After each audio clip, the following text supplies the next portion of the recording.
no digo más para que no descubráis la edad que puedo tener. Para presentarle me he puesto a hablar con todos mis compañeros de la universidad.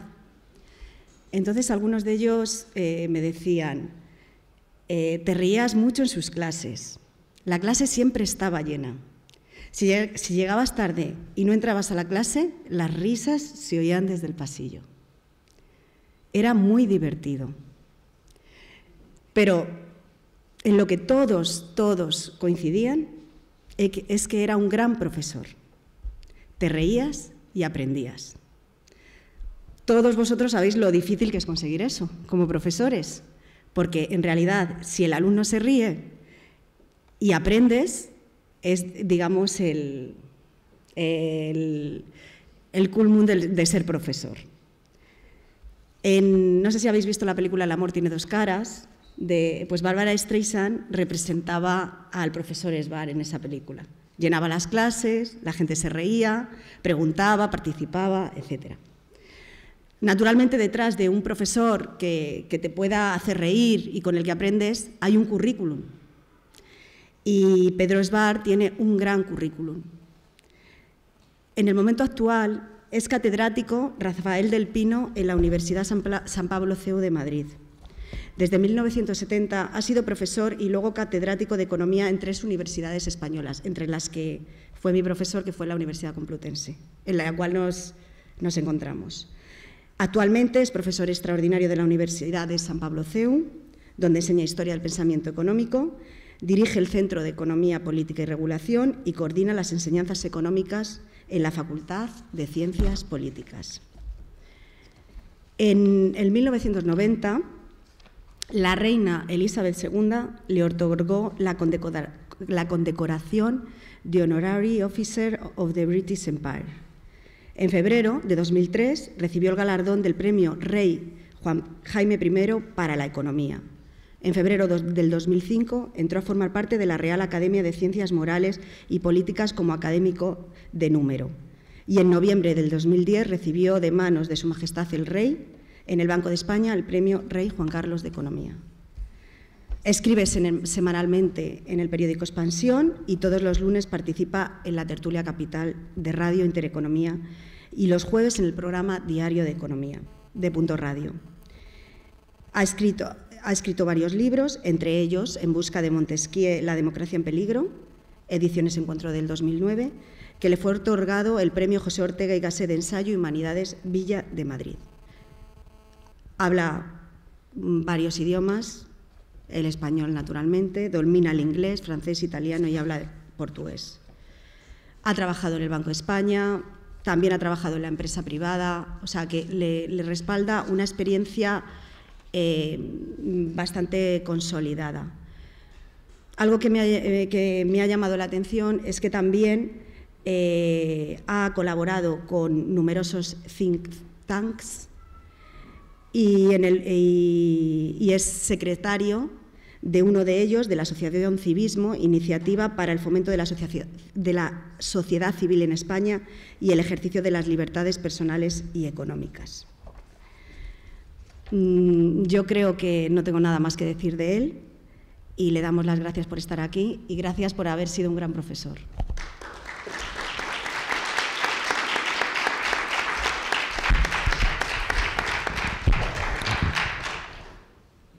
Me pongo de pie, espero que se me oiga, me pongo de pie para que, bueno, en su caso, los tomates acierten. He venido hoy por una razón y es porque me preocupa mucho desde hace mucho tiempo qué se enseña a los estudiantes de instituto, a los que están en el bachillerato, qué es lo que se enseña de economía. Y creo que se les enseña poco y mal, y que ellos lo reciben con disgusto. Y la prueba de ello, me parece a mí, es la confusión general de la opinión pública después de esta crisis o durante esta crisis, y el hecho de que mucha gente, no todo el mundo, pensaba que el sistema en el que vivimos era sostenible. No hay una crisis, duele mucho, hace mucho daño a mucha gente, no hay más que pasearse por las calles de Madrid para ver las tiendas cerradas, los pisos en alquiler y en venta, pero una buena crisis no se puede desaprovechar. Y esta crisis nos enseña lo que no somos capaces de hacer, no podemos hacer, y pensábamos que sí. Este ejercicio y el de poder llevar las propias finanzas con algo de orden, el Banco de España tiene un programa para gente corriente en el que se les dice cómo tienen que acumular una pensión, qué tienen que hacer con su contabilidad, etcétera. Muy poca gente lo ve. Yo creo que los alumnos tendrían que ir a este programa del Banco de España para aprender la economía de su vida, aparte de la economía de cómo es el país. Me han prestado una serie de libros, este es mío, los otros 3 me los han prestado, que son estos libros de economía que se enseñan en los institutos y en los colegios concertados, etcétera, y los colegios privados. Estos libros de economía tienen defectos fundamentales. Incluso el escrito en Unión Editorial por Jordi Frank, que, como se dice, es de mi cuerda, pero debería haber hablado conmigo un poquito antes. Bien, pues, ¿cómo están organizados estos libros? Cualquiera de ellos, incluso este. Entonces empieza por decir un concepto fundamental, que es el concepto de la escasez. ¿Por qué son escasos los bienes? Por una razón fundamental, que nuestra vida es limitada. Y lo vemos cuando ya tenemos un currículum y unos pelos blancos. ¿Y cuánto me queda? Cuando me dicen, tienes que ir a hablar aquí o escribir aquello, digo, pero es que me queda poco. No es lo mismo cuando tenía 20 años. Tenía, en principio, por probabilidad, una vida por delante, sino que me queda poco. Lo escaso fundamentalmente es el tiempo de vida. Eso no se dice. Y eso tiene mucha importancia para saber el tipo de interés que uno tiene que cobrar por determinadas inversiones para que le valgan la pena a uno. Segundo, sin embargo, ese horizonte nuestro temporal, que es del que estoy hablando, es un horizonte mucho más largo si tomamos en cuenta a nuestros hijos y nuestros nietos. Los políticos tienen un horizonte temporal de 4 años. Si son del sindicato, son de 18 años, ¿no? Hay uno que ha durado 18 o 22, no sé cuánto dura, de la UGT. Bueno, pues él tiene ese horizonte temporal y no sé si no conseguirá hacer que su hijo lo herede, porque ya se sabe que hay una inclinación hacia la monarquía en toda la izquierda. Se intenta, por ejemplo en Corea, se intenta que haya una monarquía de 3, ya son 3. Es decir, la idea, ellos en el sector público se interpreta el interés de los hijos y de los nietos como que se sienten en mi poltrona. En cambio, en el mundo privado, nos fijamos diciendo pues, que tengan una carrera, que se ganen la vida y que les dejemos algo en herencia si no nos lo quita el impuesto. En Madrid tenemos suerte que el impuesto no nos lo quita sobre la herencia. Entonces, nuestro horizonte temporal es, el mío no ya está, pero el de ustedes, pues 70 años, si hay 3 generaciones. El de los políticos, 4, 8. ¿Quién calcula mejor? ¿Los privados o los políticos? Eso es elemental, y aunque tengamos una limitación, una escasez debido a la limitación de nuestra vida, sin embargo, en la vida privada tenemos una visión mucho más larga, que es la que nos hace desear transformar el país, más que conseguir ganar la próxima elección. Uno cuando está en el poder y quiere ganar la próxima elección dice, esto no lo puedo hacer porque pierdo votos, y aquello no lo puedo cambiar. Bueno, lo cambio, pero le echo la culpa a Europa, a ver si así no me echan a mí abajo. Entonces, el político tiene un horizonte temporal distinto. Esta es la primera noción que quiero transmitir, y no se transmite. Y de ahí sacaré algo sobre los defectos del mercado y del Estado. La segunda noción fundamental con la que sería necesario empezar estos cursos es que los individuos nos movemos principalmente por el interés propio, no por el egoísmo. Con el egoísmo muchas veces es contrario al interés propio. Pues si uno es muy egoísta, la mujer se divorcia al final, o al revés. Uno piensa en sí mismo, se echa uno una novia por ahí, a escondidas y catapum, ocurre lo que tiene que ocurrir. Es decir, una cosa es el egoísmo y otra cosa es el interés propio. La Madre Teresa se movía por el interés propio, porque en su función de utilidad incluía la de la gente que iba a morir en sus brazos.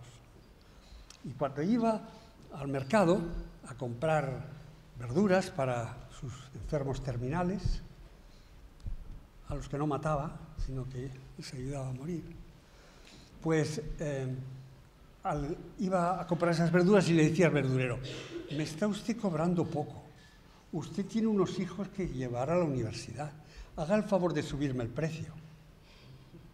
Y el verdurero decía: no, mire usted, yo no le quiero cobrar esto, yo lo que voy a hacer es bajar el precio a usted, incluso regalárselo. Cuando la Madre Teresa iba a comprar, vaya que se fijaba en los precios. Claro, porque tenía la obligación de conseguir lo más posible con el poco dinero que tenía. En la función de interés o la función de utilidad de una madre están los hijos y los nietos. No solo por gusto, sino también porque está así en su naturaleza. Lo he visto, lo veo, tanto con mis hijos como el nieto que acaba de tener mi hija, que es que no piensa en otra cosa. Incluso se tiene que separar un poco porque tiene que hacer un trabajo y no piensa en otra cosa. ¿Qué pasa? Que su función de utilidad incluye eso. Y tenemos dentro de la función de utilidad una serie de elementos que al final incluyen también el país y la patria. Pero decía Adam Smith que más nos dolemos por un dedo meñique que nos hemos herido que por la muerte de 100.000 chinos. Es así. Lo más cerca es más interesante para nosotros. Primera noción, escasez. Esa sí está. Segunda noción, interés propio, no se atreven. No se atreven porque hay que hacer una economía más humana, con más amor. Porque sin amor no funciona no sé qué, no funciona la familia. Ahora, el amor a nuestros diputados, pues no sé si tengo yo mucho amor por nuestros diputados. Yo he sido diputado y no necesitaba que me quisieran mucho, ¿no? Bueno, entonces, la cuestión está, Thomas Carlyle, por quien tengo un odio visceral, si se me permite, era partidario de la esclavitud. Y cuando John Stuart Mill defendió la liberación de los esclavos, que los ingleses diré cómo lo hicieron, defendió la liberación de los esclavos, Thomas Carlyle escribió un panfleto contra él.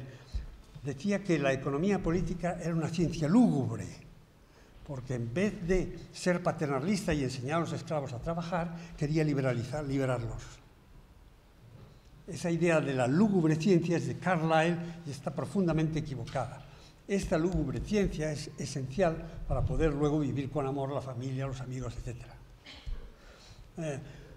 Los británicos, para liberar a sus esclavos de las islas de Jamaica, etc., hicieron una cosa verdaderamente horrorosa, que es comprarlos. El Estado británico los compró y los liberó. Qué cosa tan económica, ¿no? Qué poca humanidad hay. Eso es una transacción de mercado. Buchanan, que es un premio Nobel que murió hace muy poco, recuerdo que íbamos por una carretera de los Estados Unidos, era del sur, muy proconfederal, y además tenía el acento del sur, acento muy hermoso. Y nos decía, en vez de una guerra de secesión, que duró 4 años y fue de una mortandad horrible, porque es cuando se había inventado la ametralladora, esa que se alimenta con una cinta, y murieron como chinches. Es decir, ¿debería el Estado haber comprado a los esclavos? Habría sido, dijo esa cosa tan horrible que dicen los economistas, mucho más barato. Qué ciencia lúgubre, ¿no? Decir, no, es que lo importante es la sangre, la defensa, la patria, morir en las trincheras, asaltarlos de enfrente, si hace falta saquear la ciudad. Eso es a lo que nos lleva el instinto. En cambio, la economía, que es tan lúgubre, dice, ¿cuál es nuestro interés? ¿Cuál es nuestro interés común? Y en ese caso era el de comprar los esclavos. Bueno, entonces la segunda noción es esa, que nuestro interés no es nuestro egoísmo, sino que hay que tomar en cuenta que la gente va a reaccionar con su propio interés. Yo estoy muy preocupado por la cantidad de compañías que utilizan la ley para pagar menos impuestos. Deberían pagar los impuestos voluntariamente, porque esos impuestos van a las clases de catalán, en Cataluña, y van a Televisión Española, y van a todas las cosas que, así a los partidos políticos, y van a las ONGs y tal. El impuesto hay que pagarlo voluntariamente, porque llena uno de satisfacción. En cambio, esta gente utiliza la ley para reducir sus impuestos. ¿Se puede tolerar que utilicen la ley para reducir los impuestos? La ley está para obedecer su espíritu, no para aplicarla. Sí, su espíritu, que es cobrar todo lo más posible. Entonces, una de las cosas que tenemos que saber es que cualquier norma que está en el boletín oficial será recibida por los individuos según su propio interés, tomando en cuenta el castigo, tomando en cuenta lo que se da a cambio y lo que les conviene a ellos. Entonces, eso da lugar a que si los impuestos son muy altos, hay mucha más economía sumergida y menos pago de impuestos. Ese tipo de aplicar el propio interés para entender cómo va a ser la reacción ante las decisiones públicas es algo que siempre hay que tomar en cuenta y que nadie toma en cuenta. La mayor parte de la gente cree que con hacer una ley y ponerla en el boletín oficial ya está todo arreglado. No está arreglado porque las personas reaccionan de otra manera. Alicia en el País de las Maravillas, en algún momento le dice la reina de corazones: vamos a jugar al croquet, porque le gritaba así. Sí, juega. Bueno. Y entonces le da para jugar al croquet un flamenco, un pájaro flamenco, lo coge por las patas y con la cabeza haría así para darle la bola. Y la bola eran erizos, que cuando tienen miedo se convierten en una bola, pero luego en cuanto se descuidan salen corriendo, ¿no? Y entonces la pobre Alicia cogía el pájaro así y se quejaba de que primero el pájaro encogía el cuello y el erizo salía corriendo. Así es la vida social. Dirá Montoro lo que quiera, pero nos encogemos el cuello todo lo que podemos. Lo que nos dejan, porque no queremos cumplir, no queremos ir a la cárcel, en fin, somos gente honrada, pero claro, resulta que todo lo que dice el gobierno no ocurre. Y eso está dentro del capítulo del propio interés. No se enseña así. El propio interés se suele pintar con malos modos, es egoísmo y además es hacer trampas, es no obedecer al gobierno, todo eso que decimos, pero el gobierno sí que tendría, o los gobiernos locales, etcétera, tendrían que tener en cuenta que vamos a reaccionar, ¿ya? Que no estamos al servicio de los que nos mandan. Los que nos mandan tienen su propio interés. ¿Qué es cuál? Que los reelijan. Piensan en la patria todo el día, toda la noche y todo el día, pero quieren que les reelijan. Entonces, si resulta que cuando yo llego al gobierno, al cabo de los 3 meses hay unas elecciones en Andalucía, yo las reformas las hago después de 3 meses, porque son urgentes. ¿Qué pasa? Que es que hay que tomar en cuenta que también los políticos tienen su corazoncito. Y eso, yo lo digo, en la clase hay que tomar eso en cuenta para entender que la economía no es una máquina a la que se le da un botón y funciona, sino que el acelerador piensa, el volante va por su cuenta y no digo nada al freno. Entonces, claro, estamos trabajando con instrumentos que son personas que piensan y buscan lo suyo. Esa es la segunda lección que creo que habría que dar y con la que deberían empezar. No solo la escasez, tras explicar los distintos horizontes temporales, sino también el decir que nos movemos por nuestro propio interés. Hay que hacer una economía más humana, en el que empujemos a la gente a querer más al prójimo y den a la ONG para que podamos vivir de la ONG, y etcétera, ¿no? Todo eso no me parece mal, pero es que no se toma en cuenta, aunque ese es el segundo capítulo de lo que quiero explicar. Espero chocarles. Bueno, yo llevo muchos años a la contra y cuanto más tiempo tengo, el horizonte más cerca está, menos me importa, ¿no? Entonces, cuento lo que sea y tampoco me van a poder hacer mucho. Y por lo tanto, pues nada. Bueno, otro elemento fundamental con el que yo empezaría. Los individuos siguen su propio interés dentro de un sistema de precios. ¿Dónde está el sistema de precios? Aquí pone. Vale. Y ese es el bueno, ¿eh? La economía y su método, algunos conceptos básicos. ¿Qué es la economía? El método, conceptos básicos, supongo que ahí estará el propio interés, no lo sé. Y luego, sistemas económicos.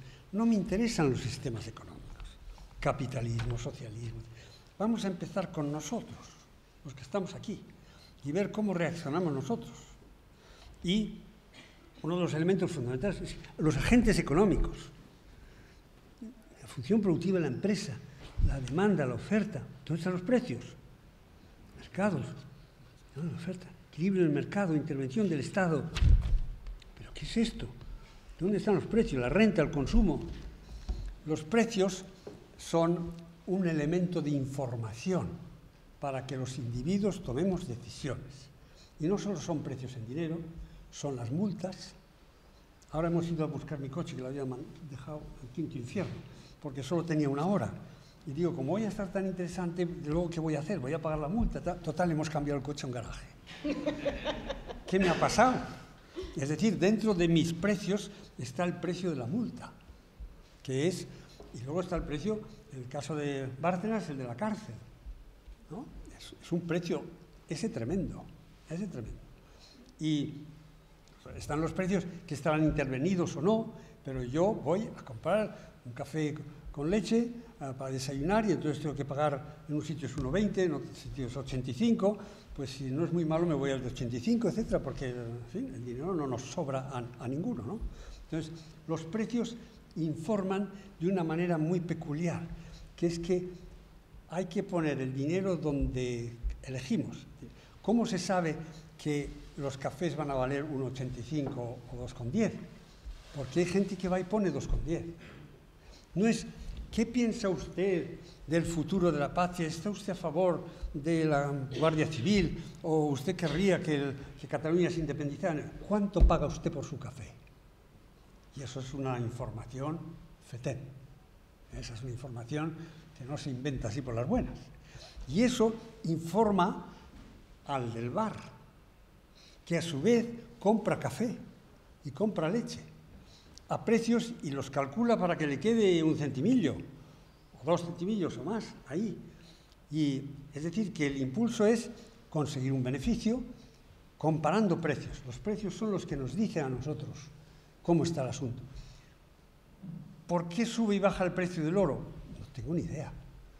Tengo alguna inclinación, no me he puesto a especular en el oro, pero el precio del oro me dice algo o resume todo lo que la gente que está pensando en el mercado del oro, comprando y vendiéndolo, piensa. No lo puedo hacer con una encuesta. Tengo que hacerlo con que la gente pone el dinero para comprar esto o aquello. Y entonces, así, dice, bueno, ¿y cuánto le pago yo a esta chica venezolana que está repartiendo zumos aquí en el bar? ¿Tiene permiso? Pues no tiene permiso, esta la puedo apretar un poco más, ¿no? Y así andamos, sí tiene permiso, le doy. Y además tengo que pagar las cotizaciones a la Seguridad Social. En total un 33% sobre el sueldo.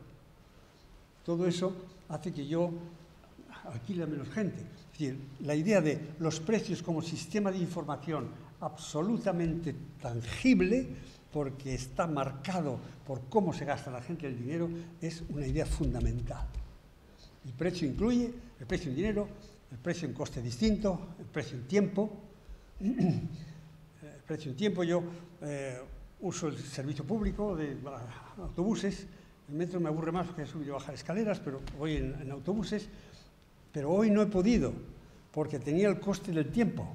Tenía que llegar aquí a tiempo. Entonces he sacado el coche y he venido aquí en coche. Otras veces habría ido en autobús, pero se tarda media hora o 3/4 de hora más. Son costes, ¿no? Precios y ya está. Bueno, pues hemos hablado de los precios. Cuando den clase, empiecen así, porque los precios son una fuente de información exquisita. ¿Por qué sube el precio o baja el precio del petróleo? No lo sé, pero hay una gente especializada que mira que es que en los Estados Unidos se ha descubierto un método de sacar petróleo de las pizarras bituminosas, shale gas. Entonces eso hace que ya no necesiten tanto petróleo de Arabia Saudita. Pero como resulta que los venezolanos son incapaces de sacar el petróleo que sacaban antes, porque son un desastre de gobierno y de sistema, pues, por cierto, que para que los precios no se vean, van a sacar unas cartillas de racionamiento. Ellos son más listos, porque les han enseñado en Cuba que las cartillas de racionamiento son una forma de racionar, etc. Entonces, que resulta que los venezolanos no producen tanto. Y además, Argentina no ha acabado de arreglar lo de vaca muerta y tal. Eso hace subir el precio, bajar el precio. ¿Quién lo sabe? ¿Quién sabe? Hay gente que está todo el día con una pantalla comprando y vendiendo. Bien, ya está, los precios. Bueno, el punto siguiente es que los individuos tomamos decisiones en nuestro propio interés a la vista de los precios y a la vista de las instituciones. El marco institucional es algo que nos coarta, nos dirige, nos empuja hacia dónde queremos ir con nuestras compras y nuestras ventas. El marco institucional pues, es variadísimo, ¿no?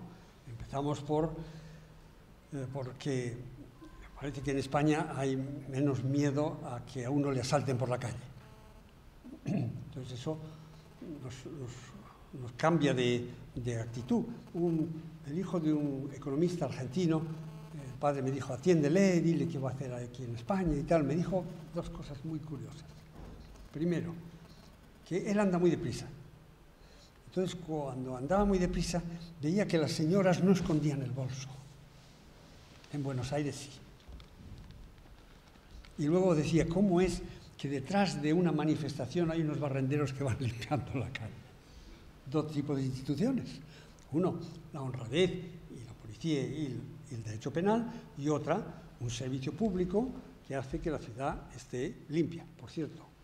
Un servicio público subcontratado a una empresa privada, por cierto, porque el sistema público directo con funcionarios no acaba de funcionar. Me dijo Esperanza Aguirre, que lo cambió. Bueno, entonces, las instituciones son un marco importantísimo y si no funcionan bien, entonces la gente toma medidas o toma decisiones que no son las más productivas, muchas veces. Si se tarda en poner en la calle a un inquilino que no nos paga y además resulta que ha gastado todo lo que dejó de depósito y ha dejado la casa hecha una porquería, yo voy a alquilar mucho menos. Esa institución de la ley de alquileres es una institución que dirige, que influye en mi comportamiento. El marco institucional es fundamental, que es la ley, el orden, que los impuestos puedan ser más altos o más bajos, cómo se financian las pensiones, todo eso, ese marco institucional es el que creo que habría que poner después de los precios, para decir que nos influyen los precios, pero hay precios que no son de dinero y que vienen marcados por las instituciones. Si no se respeta la propiedad privada y cuando yo quiero hacer una exposición pública o política y voy y asalto los supermercados, pues eso hace que los supermercados primero me cobren a mí más, ¿no? Porque tienen que cubrirse y segundo no haya tantos que quieran abrirse, todo eso. Si no se respeta la propiedad privada, entonces el sistema empieza a funcionar peor. Es que es justo, es que se están muriendo de hambre. Sí, bien, se están muriendo de hambre, habrá que buscar otra solución, pero la de robar no, porque si uno roba entonces hay que esconder el bolso. Cuando se va por la calle, cuando viene a la calle deprisa, alguien detrás. Capítulo instituciones. Y ahí tendríamos que ir muy lejos y es un capítulo que incluye la discusión del Estado y de los sistemas económicos y todo eso, pero es una discusión muy, como diría, estrecha, centrada. No, tiene que ser mucho más amplia, discusión institucional. Bueno, la cuestión siguiente que creo que habría que preguntarse es, ya, si se quiere, entramos a hablar del sistema del mercado, del sistema público, político, intervenido, lo que se quiera. Y yo veo que todos ellos, pero todos, tienen aquí un capítulo que dice los fallos del mercado. A ver, las externalidades, los bienes públicos, los monopolios. Es curioso que los monopolios son un fallo del mercado. Normalmente el monopolio está protegido por el Estado, ¿no? Por ejemplo, la MT u otros. La distribución desigual de la renta, eso es un fallo del mercado. Ahora hablamos. Crisis estructurales, el calentamiento global. Bueno, entonces, ¿dónde están los fallos del Estado? No lo veo. El Estado es perfecto. Funciona. Bueno, qué maravilla. No hay corrupción, no se tarda mucho en darnos el permiso para cambiar la escalera de casa. Cojo a un ladrón, lo meto en la cárcel, pero no le hago devolver el dinero. Y al salir después de 3 años se lo gasta. El Estado no tiene fallos. Entonces, cierto que el mercado tiene fallos en el sentido de que no optimiza el bienestar de todos y cada uno de nosotros, no del conjunto, porque no hay conjunto. No. La idea de que hay una sociedad que tiene su interés, no. Es cada uno de nosotros individuos falla, pero el Estado tiene unos fallos de los que nos estamos quejando todo el día.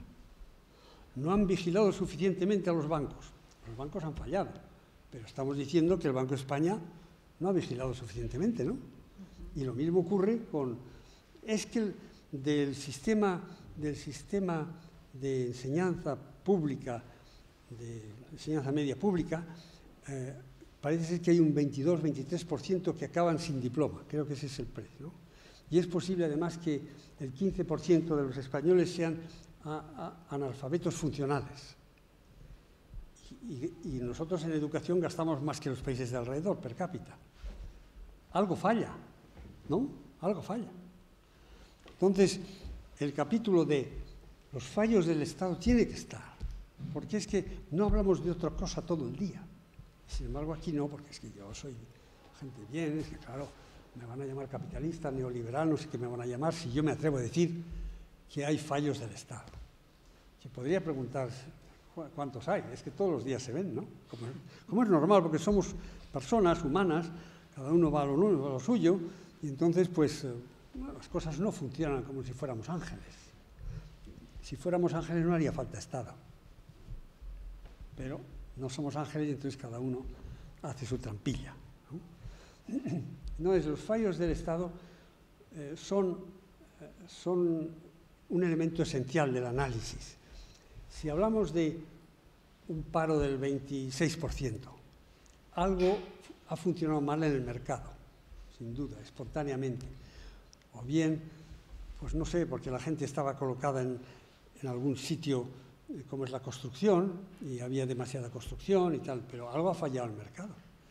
Si ha habido tanto desarrollo en la construcción es porque los tipos de interés estaban bajos. Eso, cuando el tipo de interés está bajo, se alarga el periodo de inversión. Si el tipo de interés es muy alto, yo hago una cosa a la vuelta de la esquina. Si el tipo de interés está en el 2%, pues miro o veo proyectos de inversión a lo mejor de 20 o 25 años. Con 2% hago una central nuclear. Con un 10% no, porque no hay más que hacer el 10% a la 3 o a la 4 para ver lo que significa eso, cuán pronto desaparece el capital, ¿no? Entonces, los fallos del mercado son sin duda grandes, pero ¿no tendrá algo que ver con la cantidad de paro de los jóvenes el salario mínimo? Todo el mundo está hablando de, vamos a hacer una excepción, un salario mínimo, pero menos mínimo. Para los jóvenes les vamos a decir que se les puede pagar mini jobs, o no sé qué se les llama, mini jobs, ¿no? Hay que pagarles menos y tal. Eso es una confesión de que el poner un salario mínimo disminuye el empleo. Como es normal, se pone más caro, disminuye el empleo. Bueno, me dice mi amigo Fernando Suárez, pero es que el obrero o el trabajador necesita una vida digna, y tanto, sobre todo si está parado. Entonces eso no es vida digna. Y por eso, siempre que alguien diga hay un fallo del Estado, es posible que haya un fallo del mercado, es posible que haya un fallo del Estado. Veamos la atmósfera que está aquí, que es un fallo terrible. Por cierto, que el calentamiento se ha notado este año mucho. Yo tengo que dar subvenciones para que la gente emita menos CO2, ¿no?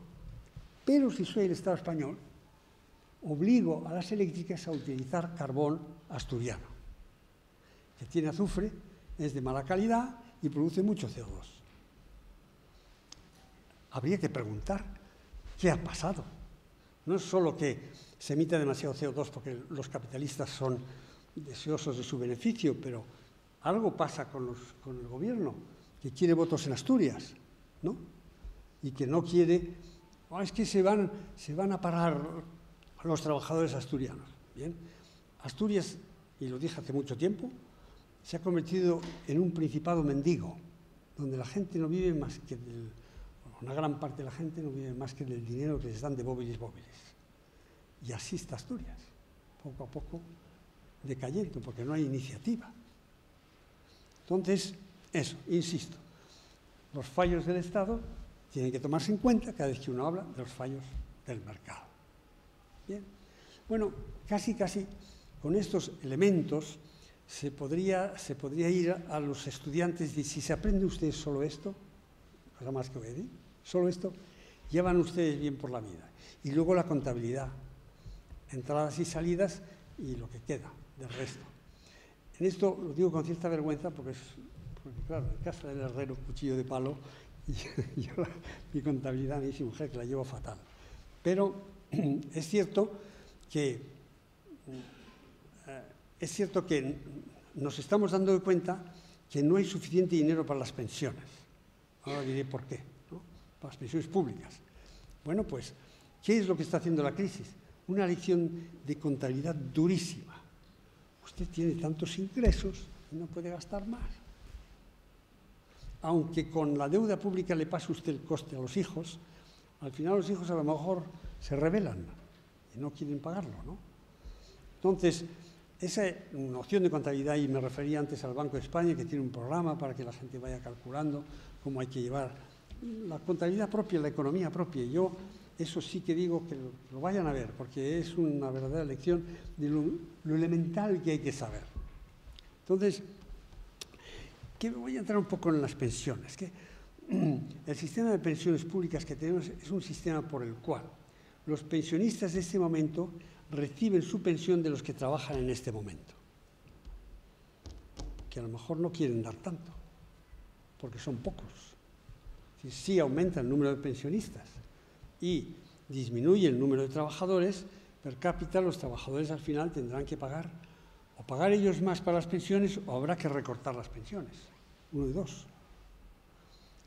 Ya sé que esto es neoliberalismo desenfrenado, pero es que no hay dinero. Lo que no hay es incentivos, y ahí es otra idea que hay que decir. Nos movemos por incentivos. Entonces, el incentivo para ahorrar para la propia pensión, yo no tengo un cuadernito en que diga, usted hasta el momento ha ahorrado tanto, y al tipo de interés de cuánto, y lo hemos invertido en esto y en aquello. Entonces, eso hace que la gente, nosotros, todos, miremos con más favor el hecho de pagarnos nuestra pensión, no que nos lo pague otro, pagarnos nuestra pensión.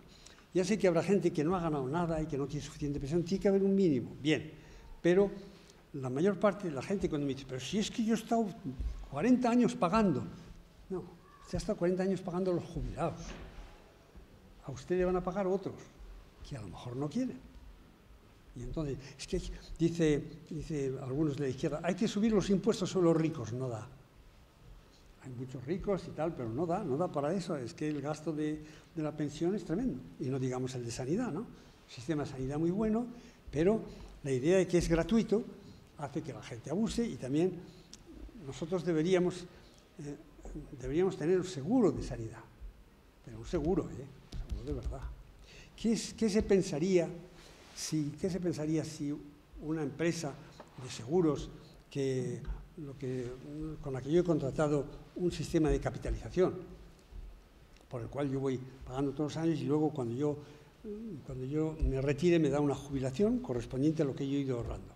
Entonces, cuando llego a la jubilación, dice, lo siento mucho, pero no tengo dinero para pagarle a usted la jubilación, la tengo que recortar. ¿Pero cómo? Si hay un contrato.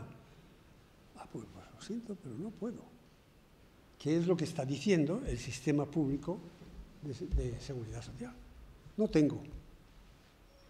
Y entonces le voy a alargar a usted la vida, que me parece muy bien que se alargue la vida de trabajo, me parece muy bien, y eso es más productivo, y además la jubilación es una cosa malísima porque está uno en casa y la mujer dice, márchate que tengo que pasar la aspiradora, vete afuera, y se sientan ahí al sol con una cara de tristeza tremenda. No, eso no es vida, y yo creo que hay que seguir trabajando si se puede, si no es un trabajo físico que uno podría aguantar. Pero la cuestión está en que los incentivos están mal.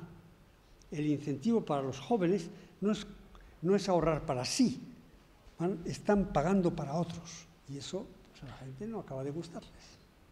Bueno, entonces resumo. Lo primero es la escasez, principalmente la de tiempo, y la diferencia de horizonte temporal de privados y públicos. Lo segundo es el sistema de precios. Precios monetarios, pero precios de otro tipo, como multarios. Los precios multarios son muy eficaces. Gracias a eso, además, puedo aparcar el coche. Cuando no había multas, no había quien dejara el coche en ningún sitio. Por lo tanto, tiene su aquel esto de los precios. Después de los precios, he hablado de, si no me equivoco, de los defectos del Estado y los defectos del mercado. Y todas las distintas cuestiones. Y luego de los incentivos. Y luego he dado algún ejemplo concreto. Lúgubre ciencia, es terrible. Esta cosa. ¿Qué dice el señor Schwartz? Dice, no soy yo. Es la realidad. Es cómo es la gente. Cómo somos la gente. Cómo reaccionamos. Qué buscamos. Y cómo somos libres, en parte, y no nos dejamos mandar. Sí, nos ponen unas multas y tal, pero intentamos escaparnos. Entonces, es una lección no de este profesor, sino, como hemos visto con la crisis, de la realidad. Si se hacen cosas mal, pues al final... Un ejemplo, yo tengo un sistema de transporte público y le pongo un precio subvencionado. Entonces pasa el tiempo y no tengo suficiente para pagar los autobuses, a los conductores, a los del metro y tal. Entonces subo un 2%. Y se me llenan las calles de gente protestando, incluso diciendo que no quieren ningún campeonato de fútbol. Pero si su gobierno es de izquierdas, señora Rousseff es de izquierdas, pues se lanzan, porque si uno fija un precio artificialmente, al final lo paga. Si se fija el precio del pan, como en Egipto, al final la gente sale a la calle cuando intenta uno subirlo. Es decir, la realidad es lo que nos dice cómo reaccionan las economías. Y eso es lo que hay que enseñar a los muchachos. Nada de sistemas económicos, ideas económicas. Eso, las ideas influyen poco. No llevo yo tiempo predicando ni nada. No, influyen poco. Ahora, la realidad vaya que sí. Cuando los que hemos dicho que el euro no podía funcionar, porque está mal montado, que la seguridad social tenía cuestiones y problemas, que la educación no está bien cuando se hace pública y gratuita, y que la gente tiene que pensar en lo que cuesta un peine y todo eso es la realidad la que nos lo dice.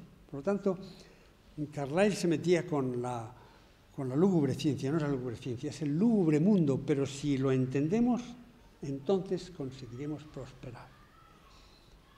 En el último cuarto de siglo, la pobreza en el mundo ha bajado de forma extraordinaria.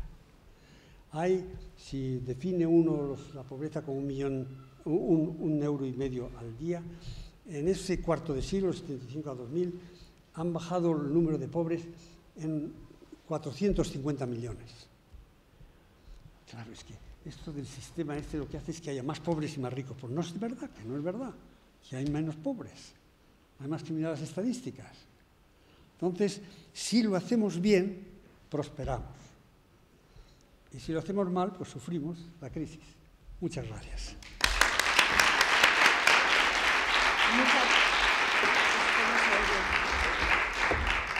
Una pregunta simplemente. Sí, espera. Perdón.